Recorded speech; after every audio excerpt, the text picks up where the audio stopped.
Сәлем достар, баршаңызға қайырлы күн.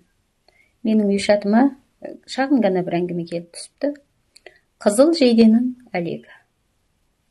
Автордың айтуында бұл ойымды көппен ортақтасқым келді, сосын әлеуметтік желіге салып отырмын дейді. Құрметті тыңдармандар, сәлеметсіздер ме? Бұл мен көңіл күйімді сіздермен ортақтасқалы әлеуметтік желіге салып отырмын. Мүмкін қате де шығар.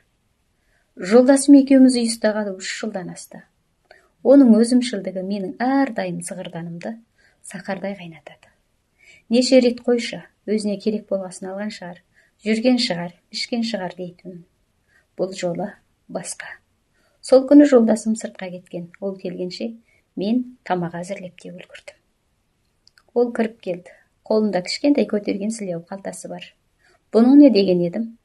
Ашулы бейнеде алған жейдем, деді. Үстелге тамақ қойып жатқан мен аң-таң болдым. Киімі несі, не киім деп бастырмалатып сұрай бердім. Ол өзіме алған жейдем, деді. Сосын біраз дауыс көтердім, ашуландым.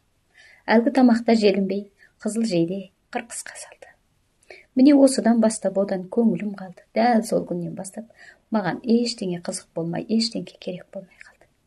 Өйткені жолдасым қатты өзімшіл болды.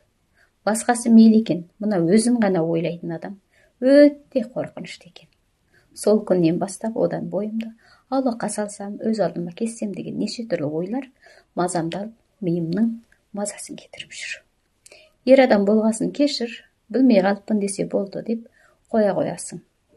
Ал менің жолдасым басқа ұқсамайды. Ренжісіп қалған күні менен бұрын айқайлап, менен бұрын ренжіп болатынды болдырып болады. Кейде таң қалам, осы әйел болып, мен неге еркек болмағам деп.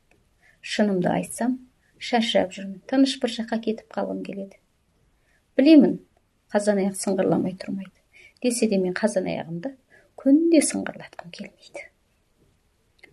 Сол үшін сіздерден шағын ғана әңгіме жазып, әлеуметтік желіге салып, өзімнің көңіл күйімді сіздермен ортақтасқым келіп, сіздерден кеңес сұрап отырмын.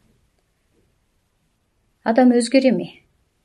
Өзгереді десеңіздер, 6 санын жолдап қойыңыздар. Өзгермейді дегендер, 1 санын жолдап, бізді куән жуғыла кетуді ұмытпаңыздар. Алда талай тамаша әңгімелермен, тамаша өлеңдермен осы жерде жүздесетін боламыз. Қайыр хош баршаңызға.